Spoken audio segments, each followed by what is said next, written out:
Hey, welcome back to Living in Minnesota. My name is Joe Carmack, and it's time for your real estate market update for the Twin Cities for March 2022. So let's dig right into it. I'm going to hit you with three main things this week, and they're all kind of very separate but very important, so stick with me. First, we're going to talk about what our local market stats are doing. We're going to go through kind of a shortened version of those, and I'm going to get into the numbers. It's not going to be as sexy of graphs as I put together normally for you, but it'll be a lot more details in a lot less time, so I think that's exactly what you guys want. Then second, we're going to talk about mortgage interest rates. These are making massive changes. That's really the thing that's affecting people the most, I would say, more than the market. So we're going to talk exactly what market rates are doing currently. And then last, also super important, we're going to look at exactly what our local stats are as far as offers accepted. We're going to talk about who's waiving appraisals, who's waiving inspections, appraisal gap coverages, how you're getting your offers accepted. So if you're buying and you're worried about getting your offers accepted, definitely gonna want to hang out till the end, and we will go through all of that. All right, before we dig into it, if you're new to the channel, we'd love for you to subscribe. I put out all kinds of content for people thinking about moving to the Twin Cities or moving around the state of Minnesota. I love helping buyers and sellers, so if that's what you're looking for, definitely make sure you subscribe. I'm also gonna put all my contact info down below, so if you have any questions, you can shoot me in the comments. I love to reply there, or you can shoot me an email, text, phone call, whatever works for you. Love helping people moving to and from the Twin Cities. So, all right, without further ado, let's get into it. So I'm gonna start with we've kind of got some good news and some bad news, right? So we're going to start with our local market updates here. And you don't need to read and see exactly what I'm talking about with all of these graphs here, but I'm going to give you kind of a high level, boil it down for you and give you exactly what you need to know. So first, let's start with the number of new listings coming on the market. There's been kind of a misnomer that there's a shortage of listings, and that can be true in a way. But the reality is not so much that there's not a lot of homes coming on the market. The reality is that they're just selling off quickly. Okay, so that's what you're gonna be looking at with this main graph here. Number of new listings coming on. We've actually also got March already, so if you followed me, we're actually skipping a month because they got our stats are out earlier now. So we're gonna be looking at March already. 6,300 listings went newly on the market in March. That's actually about average. That's not a significant change. A lot of what I'm going to be boiling down for you is the quarter. So with Q1 2022, we're seeing just short of 15,000 listings so far in this year, 14,500. Q1 last year was only about 1,000 more than that. If we skip 2020 because of the pandemic, that kind of goofed up our numbers. In 2019, we saw just a little over 15,000. The year before, 15,800. So again, this year, quarter one, we're at 14,500, so we're a little bit under, but our number of new listings really is about where we'd like it to be, and it really hasn't changed too significantly. So that's what we're seeing there. Overall, March was a fairly good month. Next, let's look at the number of pending homes. It's average, okay, is really what you can see here. So if we're looking at our rolling months, it was about average 5,200 homes. This would be the number of new listings that then switched into pending status. And what you really want to know here is, I know we kind of use some real estate lingo that people don't always understand. When you think pending listings, what I want you to understand is that's a buyer who got their offer accepted. Okay, that's really what it means. It means a seller who got a contract on their home. And so, 5,200, you're thinking, well, if there was 14,000 new listings and only 5,000 that went pending, it's a little bit of a misnomer because pendings always lag a little while from when their new listing goes live. It might, that might have been in February, but it's not going to show as pending probably until March, and then it can be a delay. So that's not as good as you would hope. That there was only a third of them got into the pending status, but overall, that's a very, very good thing. Then let's look at closed. Again, these are going to be delayed, but if we're looking at Q1 of this year, 9,800 homes that closed. If we skip last year again, go back to 2019, 9,300. So about 530 more homes that closed this year from previous. And then Q1 from 2018, 9,500. So right about the same. So overall, I point this out to show you that if we didn't have the number of listings we need, we wouldn't be closing as many homes, right? We're still getting a fairly solid number of new listings, and again, buyers are getting their offers accepted and they're closing on their homes. So I know people are really worried about if they're even going to find something, if they're even going to be able to get under contract. Again, I hate to tease it till the end, but when I show you the local market stats of buyers getting their offers accepted and what they're doing to get it done, it's a little more encouraging than I think a lot of people expect or think is going to be the case for the real estate market. So those are that. Last thing I want you to see on here, and then we're going to talk about interest rates, is month supply of homes. So I'm looking at a 5-year graph here. Why don't we zoom out and I'll give you the max here. Okay, big boom and bust of the early 2000s, mid 2000s. It's going down. Here's what you need to understand with this graph. Okay, I'll pull it back in for you. The lower we are in this line, the more seller favored it is. The higher we are, the closer we are to being balanced or eventually a buyer's market, okay? In March, I would have liked to have seen this number. We're at 0.9. You can see I would have liked to see that go up by about 0.2 month supply. We didn't see that, which is kind of a bummer. I'm not terribly stressed about it because, as you can see here, during the winter months, we always see this kind of flat line on the bottom. So the fact that we didn't see it start to peak up in March, it would have been nice, but it's not super surprising. I suspect then we'll see that happen a little bit more sharply because it's going to come up. It'll come up in the summer months to being a slightly more balanced market versus the winter. Overall, not a huge change, but something that's interesting that I'm keeping my eye on. Let's put it that way. So let's talk about interest rates for a second. And with interest rates, I've kind of given up speculating on what they're going to do. Okay, so basically we've got way too much inflation that's going on right now. Then you throw in some global economics and geopolitical stuff going on with the war in Ukraine and Russia, and there's just a lot of speculation in the market. Because we see a ton of inflation happening, the government is going to have to step up and they're going to raise the cost of borrowing money. What that means for you is it's just going to be for the same home, for the same price. With your interest rate goes up, all of a sudden your payment would jump up a lot. And so we don't want to see those rising rates purely for the sake of buying a house. Now, on a more macro scale, with economics of the whole country, we actually do want to see that happening with rates going up because it'll mean that people can afford to borrow as much, which means they're going to be fewer buyers and they're going to be spending less per home. If and when that happens, that'll mean fewer people are spending as much money. When that happens, it'll bring prices down. In reality, it's probably not going to bring prices down. I should be more specific. It's going to slow down the growth. If the government raises rates too much too fast, then it would tank the economy a little bit. That's very unlikely to happen. We haven't seen anything saying prices are going to come down significantly. And with rates raising, it takes a while to take effect, and they're expecting to raise that many times. I think 6 is the most recent number that the Federal Reserve is saying that they're expected to adjust rates. So just so you know, that's what's going on. That's why it matters, and that's why you need to stay plugged into here. Here's from Freddie Mac. So this is on Freddie Mac's website. This is a little high from what I've seen on an average, okay? But they're saying right now 30-year fixed rate mortgage is 4.67, and that you're also paying about 0.8 in fees, which is interesting. This is kind of a survey of the averages.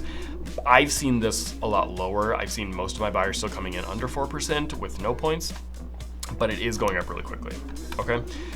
Now let's look, first of all, I'm gonna show you what's going on just in the last year, and then I want to see the last 5 years and then 10 and beyond. So it's really important to keep some perspective on this. If you're just looking at the last year, you can see rates have really just spiked, okay?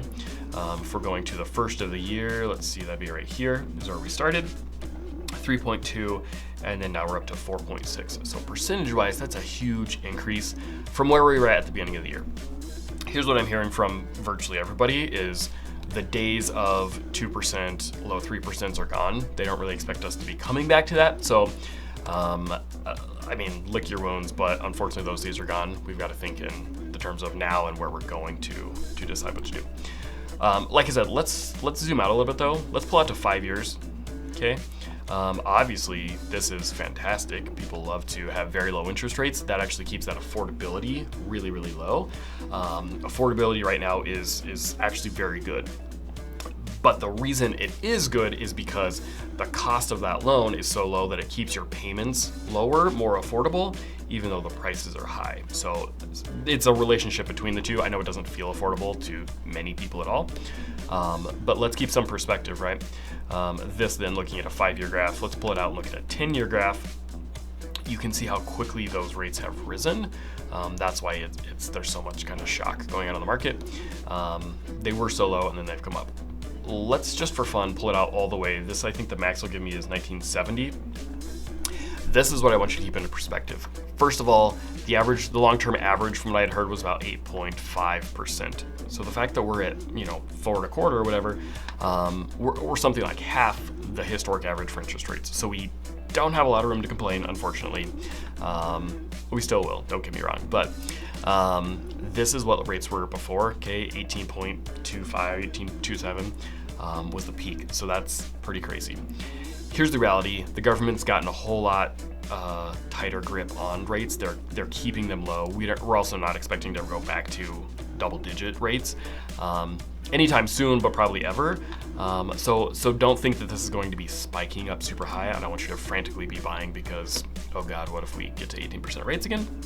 But it is important to just keep some perspective on that. Okay, if we get to 5% by the end of the year, which is very likely, we're still, that's what that trend line is there, this gray line, and so it's not the end of the world. You can still very, very much buy a house, which is what we're going to talk about next. We're going to talk about how we're getting those offers accepted, but people have been very discouraged, very, like, I don't know, should we even try and do it? Is it even possible? The answer is yes. You can definitely buy a house. You can definitely get something accepted. And in the long term, if we fast forward 10 years, you're going to be really happy that you did. So make the move now, whether you're selling to move up to something else or moving up, moving down, first-time buyers.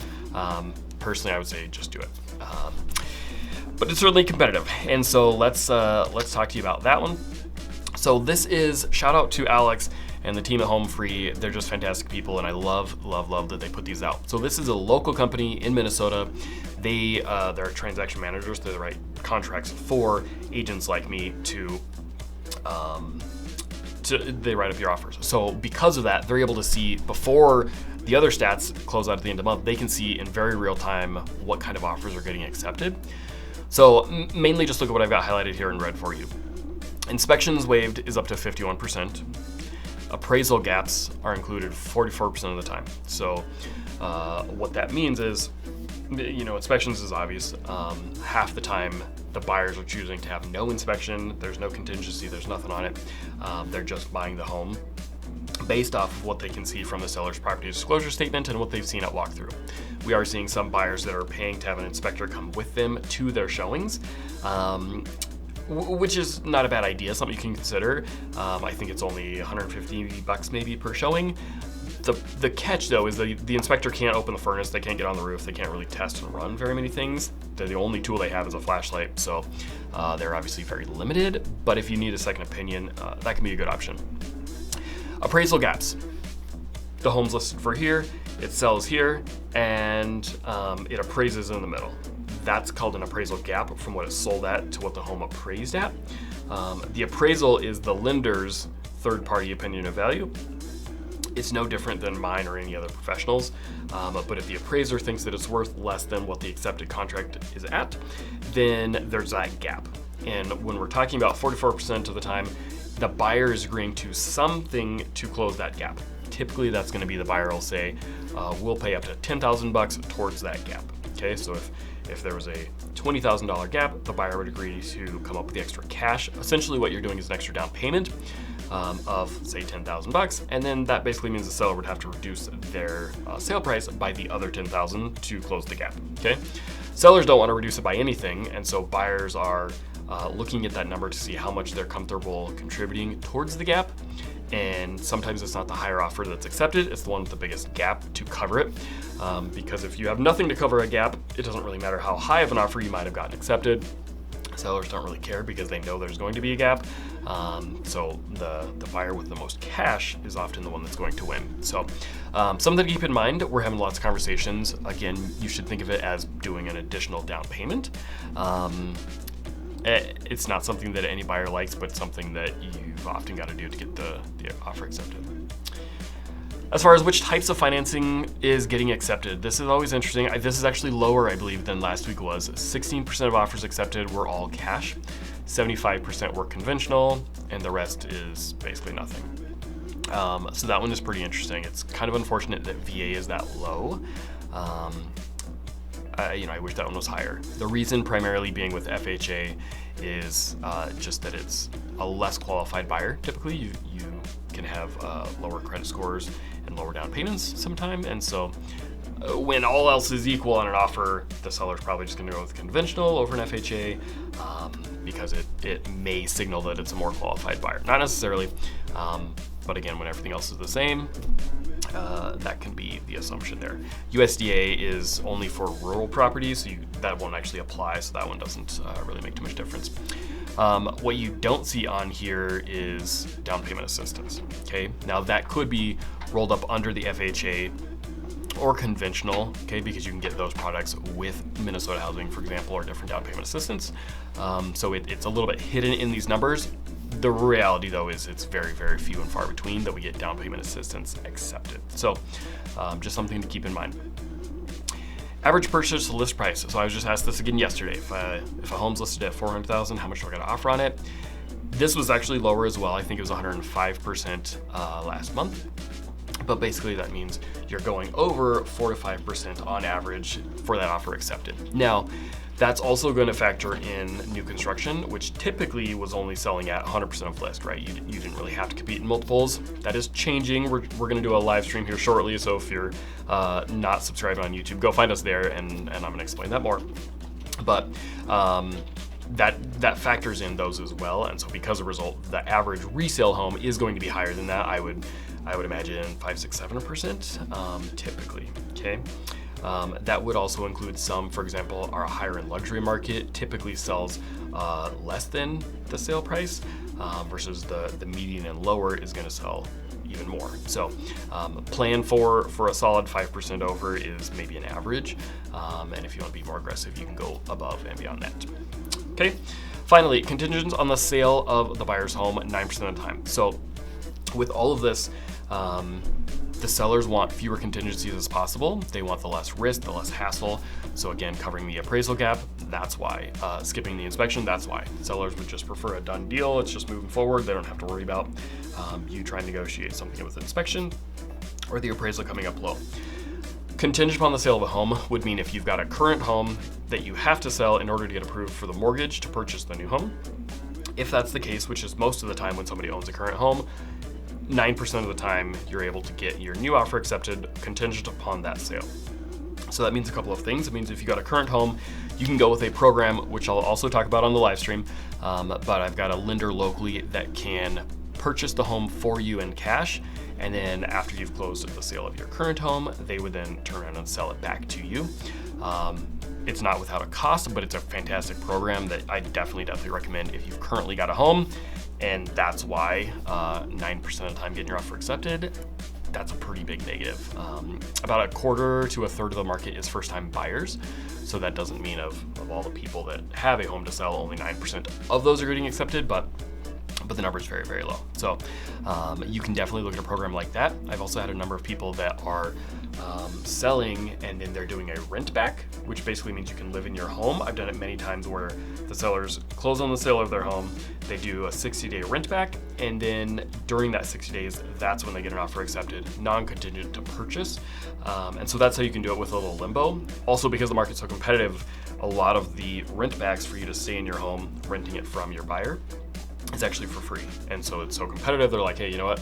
Live there for 2 months for free, and it's a way they can make their offers look better, and it helps you because it doesn't really cost you anything. So there's definitely options, but we're having to get a little more creative to help, especially those move up or move down buyers with a sale contingency. So that's your Twin Cities real estate market wrap up for March 2022. I appreciate you watching. Hey, don't forget, if you have any questions, let me know in the comments down below. And again, I'm doing a live stream, so make sure you subscribe on YouTube. You can find me on all the socials. My name is Joe Carmack. Thanks for watching.